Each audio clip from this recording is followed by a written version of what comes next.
You are now tuned in to the GNWY podcast. What's going on, everybody? Thank you so much for tuning in to another Generation Y podcast episode. Super excited that you have tuned in. And for one, do not forget to like, rate, review, subscribe, do all of the things so we can help be able to get people's stories out even more of a larger impact. Okay. So, and you know what? Let me give you a super dope intro. Okay.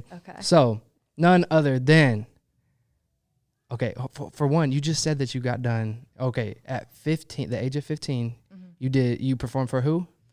A bunch of government officials, legislators, senators on Capitol Hill in D.C. Okay, so that was at the age of 15. If that does not give you any indication on how important this guest is, if you can make some noise one time for Stephani Heller with Heller Music Group. Okay, one time. Thank you so much for coming through. How you feeling today? I'm pretty good. Excellent. How are you? I'm doing good. Yes, I'm doing good. Now that you're here, you know what I'm saying, to speak on behalf of the music industry, we're super excited that you're here to empower and encourage some people that are in this industry. And so for one, just give us a little breakdown of who you are and what you do currently. Currently? Yes. I like that. Okay. Yes. Yeah. So I am a record label owner and an audio engineer at Castle Row. Got you. And you said you also you work for a lawyer, yes, too? A judge. A judge. Okay. You're trying to get those artists doing right. Yeah? Making sure they're doing right. Yeah. So I am studying entertainment law, and I'm finishing up law school in the next couple of years. Yeah. That's what's up. Okay, Stephani, for one, I got to know what got you into music. So originally I was like 3 years old. I'm pretty sure my mom just couldn't get me to like settle down. Yeah. I was singing terribly, still terrible, and playing all kinds of instruments. And so she enrolled me actually in piano lessons, and I soon realized age 3 I got into piano. And by age 9, I switched to saxophone because 88 keys with like 10 fingers and my hands are really small. It just didn't really work out. Right. Yeah, I got into saxophone and I ended up absolutely loving it. So yeah, I found my voice, you know. That's dope. That's dope. So you've been doing music pretty much your whole life, yes? Yeah, as long as I can remember. Is your family like a big musical group or no? Absolutely not. I don't even know if they like music. I think they do. Like, who doesn't like music? Right. Yeah, like there was never really anything like that. My grandmother, she used to be a piano teacher, but never in my lifetime. Right. I never really knew that side of her. So, got you. But she was encouraging with it, but I mean, no one really like brought it into my life. I just kind of went that way. That's crazy. So what kind of drew you to the music? Not that I would ever dance in public now, but it used to just like, I don't know, it just lit me up like really young. And and I have a hard time, like I'm awkward. I told you that earlier. Like I get really awkward talking to people, but for some reason when I am, you know, speaking through music, I can actually talk and I can actually get whatever I'm trying to say out, whether that be through an emotion or naturally like through lyrics or something. That's wild. Okay. Yeah. What was there like an artist that encouraged you, or was there like something that just you heard a ballad of music or something, you're like, dang, that hit? Or what was the thing that actually struck a chord with you? So shockingly enough, I think the first couple of artists, they're kind of all over the board. So for some reason, Kenny Chesney, he got me.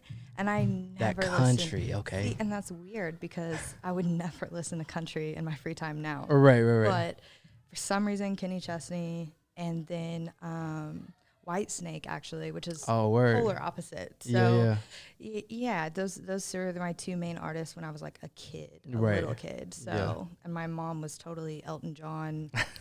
Way different. So I don't even know how I found those people, but I'm glad I did. That's how my mom was. She was definitely a big Elton John, Queen, Beatles, like all of the thing, Prince, all that kind of thing. So I feel you there. And then, you know, took a turn for hip hop, you know what I'm saying? So same. right. So like whenever you because you said that you started, your music group at the age of 19. Yeah. And then you made it fully official at 21. Yes. So we started, luckily, bless, earning enough that we had to put it on paper. Gotcha. Yeah.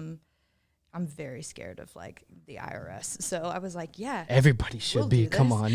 Yeah. Yeah. Yeah. So that's what prompted that, which is a great problem to have. So Yeah. That's dope. So like whenever you started, like, I mean, that's right out of high school. You know what I'm saying? So, yeah. so whenever you were in high school, were you just like scheming up this idea, like, I'm about to run the world with my music group, or like how was that whole process started? No. So like my senior year, I was actually saying goodbye to music. Oh, wow.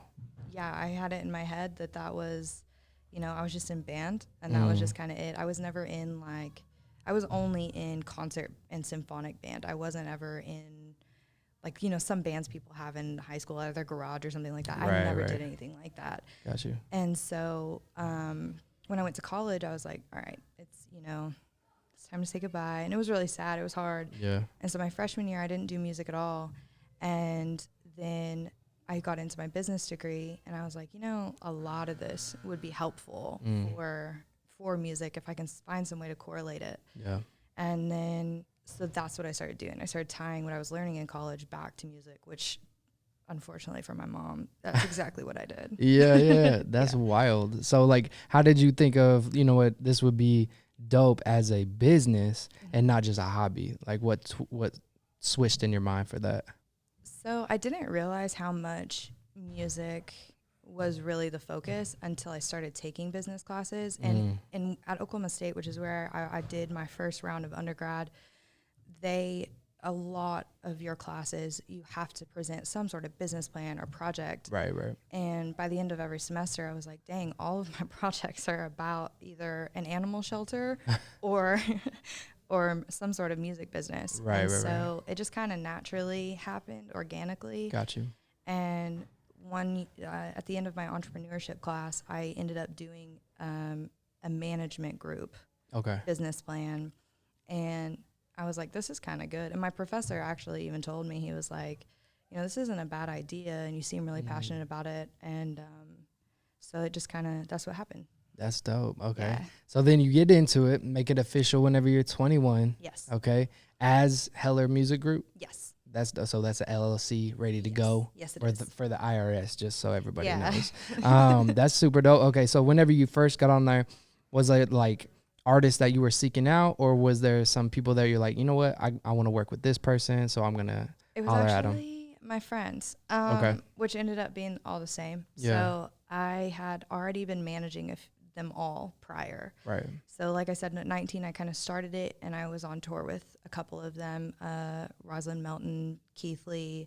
I was already helping their careers, and then when I officially made it that way, they were the first ones that we were working with. Yeah. So, and I would still do anything for them, They're great. They're awesome. So that's dope. Okay. So what, do you have like an ideal artist that you have in mind that you want to work with?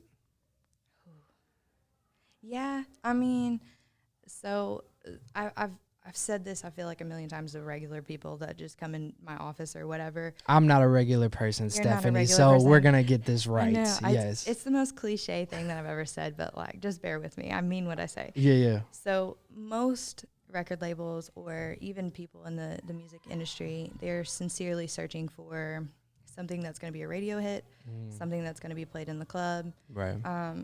My problem with those kind of songs is it's the attention span of that, right? It's very, you get one drop by a DJ, and then it might be a switch. Like, they're not actually paying attention to the content. Right. I'm more focused on an artist that can speak to someone who is alone in their bedroom on a Wednesday night that's going through a hard time. So that's real. Because that's truly and honestly why I stuck with music as long as I did, because there were so many times when I was completely alone in my mind, and that's the only way you could have gotten to me. So I'm trying to get to those people, right? Wow. So the ideal artist is somebody who can kindly speak and like emotionally somehow, attract someone like that and be able to talk to them. So that's real. Okay. So you don't have any artists in mind, like name wise? I know the concept and the idea of the person is dope. Okay. Yes, I get that. But do you have an ideal artist? So the person that was that for me, he actually popped off recently, which is amazing. His name is Dermot Kennedy. Okay. And he's from Ireland. So someone along that nature, him, Tom Walker, Louis Capaldi, he's a goof, man. I actually had the pleasure of doing a show with him in Dallas. So, but just that realm of artist. That's not really the vibe here in Oklahoma, though. So you know, I feel it. Those are all very European, European artists. So, but you know, I've met some awesome singer-songwriters that are kind of on the same wave. So it's more like that genre, that kind of, I mean, realm. Yeah. It's like the conscious vibe, pretty much. Yeah. I feel it. That's dope. That's the same thing with me. Like everything that got me into the music that I'm in now is, and currently still listen to, is like those moments. And I feel like that's what everybody, you know, posts about are the hits. You know what I'm saying? But like the quotables are the ones that, like, those ones that hit different. Yes. You know what I'm saying? And so even like, you know, somebody like Drake or something, like everybody posts the poppin' songs, but like they quote them, you know what I'm saying, in their little videos or in their caption or whatever of the songs that like actually hit and like mean something to them. So that makes a lot of sense. What's something that you look for in an artist? So I think we kind of talked about this earlier. Like there's a package in a person, right? So talent, I mean, that kind of goes without saying, but everybody's looking for talent. True. So that's either, I mean, it can be taught, it's hard, but you know, that's either innate or not. So that's one step. But also what I found the hardest part is, you know, getting somebody who wants to show up every day or somebody who, you know, is willing to outwork everyone around them and also be talented and also be a genuinely good person. Yeah, definitely. And then also have the ability to adapt with the environment, because music is one of the quickest changing environments I've ever seen in my life. So, I mean, those four, like, main corners are huge, and it's really hard to find somebody who can, you know, chameleon into all four of those. Have you ever had to turn away any artists? Yeah. That was a scary, like, affirmation, but yeah, I feel you. Okay. Yeah. So the way it shit. Yeah. Yeah. I mean, sorry. So, yeah. No. It's one of those things. Like, I, along with almost every business I know, we have a grace period or a trial, right? So some people do a 3 month, some people do a 6 month, and I have had less than probably 10% of the people that I've invited in that trial actually make it, because you know, like at first when you sign a deal or whatever, and our deals are structured incredibly different than a normal record label, but no matter what, they're ready to go, they're making promises, they're doing all this stuff, and then, you know, like 3 months in, when their whole life hasn't changed, they get unmotivated, they get, you know, this, and I'm like, yeah. So it falls off, you know? Yeah, it's time for you to go. Yeah, sorry about that.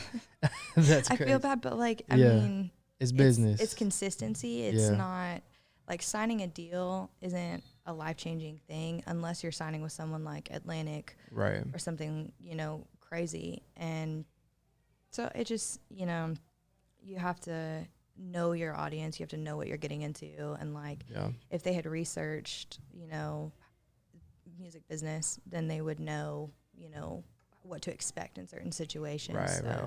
That makes sense. Yeah. And does your whole music group, does it like even deal with the promotion side of everything? So we do. So the way that our contracts are built, it's very intentional. So I specialize in management. So our contracts are actually, because the idea was to be a management company. And in our first year or two, before we were, you know, like on paper, we ran into a lot of problems in festivals and shows out of state because they wanted you to be backed by a label, especially festivals. They'll just kind of, there's a yes and no pile, and if they don't see that, then you're just automatically no'd. Really? So when we opened it, it was originally supposed to be management, But to legitimize our artists, we ended up changing it to a record label to basically finesse our way into that position. Got you. But keep it fair to the artist. So our contracts, record labels, I think the lowest normal go is like 50-50 and then all the way up to a 360. Yeah. Ours are 80-20, so it keeps the management percentile, so you're not splitting half your paycheck with us. Right. And we're offering everything a normal management company would do, plus things that a record label would do without taking half of your money. Yeah. So definitely. So, like, I mean, this is probably a question, too, like, for people that are independent artists and stuff like that. And seeing like people like Russ or Chance or anybody that's like that, like, I mean, what do you think? Are these people like a part of the system, or is it like they are? Because here's the deal, not to put anybody on blast. So they didn't really they're not really independent. Absolutely. Okay. That's like Kylie Jenner saying she became a billionaire on her own. Mm-hmm. Okay. So you might have come up with these concepts and backed it all on your own, but you're a Jenner. Got you. So Chance, like him, I love him. I literally have his lyrics tattooed on my body. I'm a believer. But also, the thing is, he had Kanye right next to him, shouting him out, telling him he loved him. Like, of course, people are going to flock to that. So, yeah, you didn't sign a deal with any, like, of the majors. But you had one of the biggest people in the industry shouting your name to a huge crowd. Like, you're being helped, right? Right. You're not being helped by a label necessarily. It's that recognition. Yeah. So to say they did it on their own is a little crazy. Right. That makes sense. There's people like Russ that are like really like big advocates for, you know, being independent and stuff like that. So that's where I was trying to, as a professional, you know what I'm saying? A label pretty much, like, what would... So this is going to be weird. I own a record label, and I would say do not sign to a record label. Really? Yeah. So not a traditional one at all. There's so many independent labels that have, you know, come up with ways to keep artists ahead of their own finances and make sure that they're cool and, you know, they're actually for the artist. I don't know a major label that is for the artist. Really? So, and I've looked at all their business plans. Now, this was also 5 years ago. They may have modified it, but I haven't seen that. Right. So, what do you see as like the next major platform? Because everybody was like on, you know, iTunes for a while, and then now it's like Spotify and everything like that. Do you feel like there's going to be a shift, or do you feel like there's something that a new artist coming up or independent artists out there that are like, you know what, I should probably stick with, like, or try out this lane to go? Because even Chance, he was like pushing, even Chance and Russ, they're pushing a big deal for like SoundCloud. You know what I'm saying? SoundCloud and Tidal have always been, you know, kind of right there on everybody's heels. But if you look at the actual margins of, you know, streaming services, shockingly enough, and I mean, it's like, so Spotify and iTunes roughly are giving an artist like 0.00001 cent per stream. Right. Which is insane. Right. But Xbox is actually giving artists like a whole $1. So really? It's insanely different, right? So it's not really a whole $1, but I mean it's crazy. It's closer than 0.0001. Yeah, like you know, on Spotify you could have 1 million streams and it translates to like $30,000. You know, 40 years ago you'd be a millionaire. Right. So Xbox, for some reason, they have been more nicer to artists than anyone else, which is crazy. Wild. Gaming. I didn't know that. Gaming is where all the money is. Yeah. I mean, that makes sense too, is like it's other avenues, even like TikTok. Like you see TikTok people putting their songs on there and they're blowing up, you know, whether it's like with a trendy dance or something like that. I say that's pretty much where we're at is TikTok. Yeah. Okay. So like for artists who don't know, how do you even get your music on like Xbox or TikToks or something like that? So it's money. It's really money. Right. Everything's money. But there's a lot of like curated playlists that you can submit your song to. Yeah.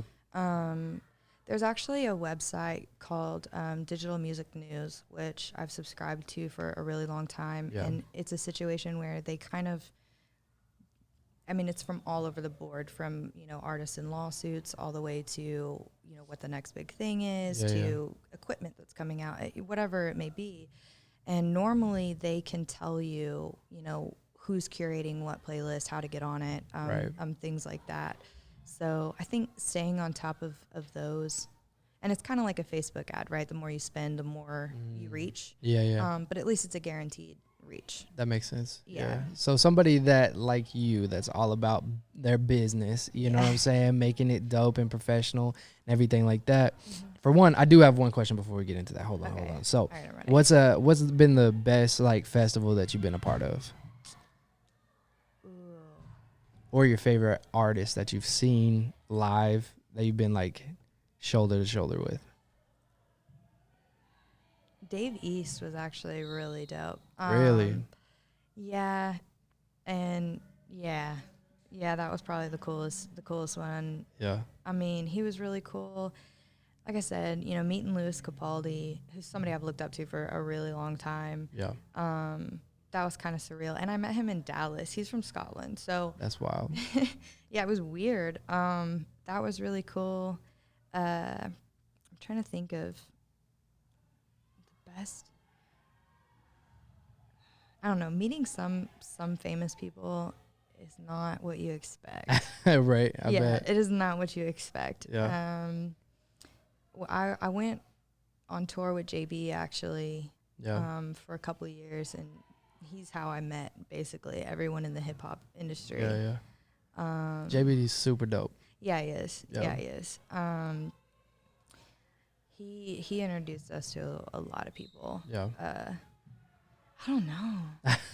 People are cool. I don't know. Yeah. People are really cool. Right. So yeah, I would say Louis Capaldi was probably the craziest one, and it was actually at Granada Theater, which is their version of Tower. So it was a really small, intimate. Yeah.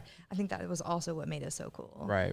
So yeah, that was probably the best one, and it was tiny. Dope. Yeah. That's dope. Okay.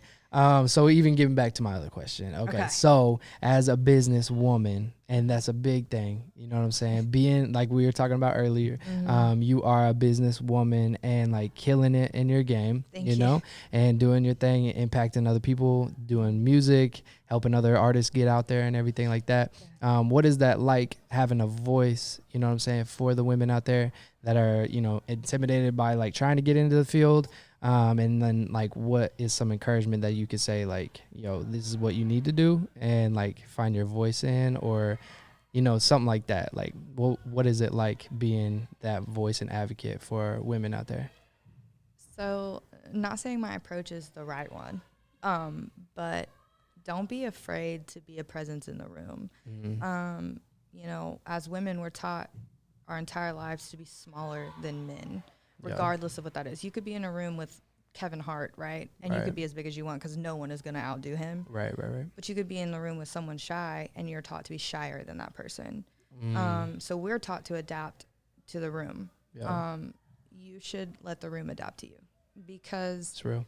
I mean, people are people. It doesn't really, I don't really care what foundation that looks like. So I don't think that we should make ourselves small at all. I know that's like a very normal thing for girls to do. Yeah. And I have made some people mad not making myself small. I really have. Yeah. And, you know, I try to be funny and sarcastic, and that doesn't always go the right way. Right. Especially with attorneys. There's a lot of times that, you know, my mere presence makes other people uncomfortable. Right. But you cannot let that like dim you, because here's the thing, somebody else might be more uncomfortable than you, and you just gave them an opportunity to think, hey, you know, I don't have to be awkward or whatever. And I know I'm awkward. I just kind of accept it, and we move on. So I would just say, you know, let other people adapt to you. Now, I'm not saying go in and be crazy. I'm not saying that. But, you know, there's no reason for you to not be yourself and be like your authentic self. Because there's so many times where talked myself out of being who I am. And I knew that there were certain things that I could have added to conversations or to business plans or whatever. And I didn't because I didn't feel confident enough. Got you. And it had nothing to do with my ability. It just had to do with, okay, like, maybe I don't really have a place here. I definitely did, or I wouldn't have been in the room. Right. Yeah. So, you know, it's stuff like that. Just being confident in yourself. Because if you don't, you know, encourage yourself and stand up for yourself inside your own head, no one's going to do that for you. Right. That's real. Nobody's going to believe in you as much as you do, right? Right. Yeah, that's real. Have you ever came across like women that are like asking for advice from you and stuff like that, and you just be like, yeah, I'm Stephani, you know, I can't help it. You know? I really don't know how to. Yes, that happens a lot. Right. Yes. You know, I actually received a message a few weeks ago, and I had no idea how to handle it. I think I responded. I thought about it. You know, I don't even know what to say. Yeah. But I had a girl message me, and she was like, "You inspired me so much. I quit my day job, and I'm going into music full time." And I was like, wow. Baby, don't do that. I didn't even quit my day job. I have a day job. Right. Yeah. I don't know why you did that. Yeah. I never said to do that. Right. Yeah. So that was, I think I responded. If I didn't, I'm sorry. But yeah, stuff like that. Like, I don't know what to say to it that. after this podcast. Yeah, I'm definitely gonna have to look. Yeah. Right. No, that was awkward for me because I was like, whoa, first of all, I definitely work 8 to 5. You should not do that. Yeah. But at the same time, like that just brings into perspective, you know, I don't really know that person. Yeah. But clearly she's watching. Right. And so stuff like that, it just brings you straight back down to planet Earth. Yeah. So I do have stuff like that, you know, a lot more than I thought I would. And as far as I know, somebody can correct me if I'm wrong, I'm the only audio engineer in the state that's hired by a studio that is a female. Really? Wow. Yes. So unless there's someone in Tulsa, which shout out to her if she exists. Yeah. So, you know, that's not, it's just really uncommon. And so I get a lot of female artists that come in and they're recording with one of the guys and they'll want me to do a session with them or something. And it's night and day how different they are in the studio with male producers than they are female producers. Like feeling more comfortable or? Yes. Okay. Yeah. And I don't know a female in the industry that doesn't have some sort of story. Right. You know, so I love providing that safe space for them because that is exactly why I do what I do. Yeah, that's super Exactly. dope. Have you ever like dealt with even a male artist that was like either intimidated or like show some attitude toward like you being a woman? Every day of my life. Every day. What's that like? You shut it down real quick or what? Man, I remember one day the girl who takes our bookings at Castle Row, this is a very common conversation, but they were like, yeah, you can book with her. She's available. And I'd be like, well, does she know what she's doing? Oh, okay. Wow. Like, fake it till you make it, okay? I know what I'm doing. So, right. Yeah, it's stuff like that. I always get questioned, whereas I notice the guys don't. So, right. Especially in hip-hop, I am very white. I am very much a girl.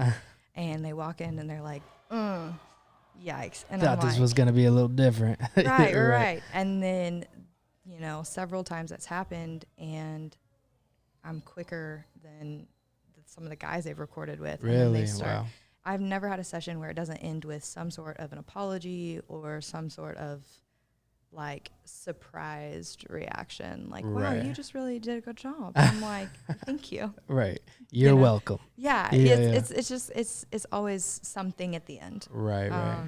I don't think I've ever had a session without them being like, you know, I prejudged you or something. So that's just kind of common at this point. That's just part of it. But that does, you know, if it affects me, I know it affects other people because I'm pretty thick-skinned. So yeah, I would really want to know what that sounds like. You know what I'm saying? Because you are super chill. You know what I'm saying? And calm. But like if it comes to that type of thing, I would want to know what like Stephani sounds like when she's like, you know, direct to the point. I'm pretty fine until like like I said, I'm really chill and it's really hard to get me like out of character at all. And I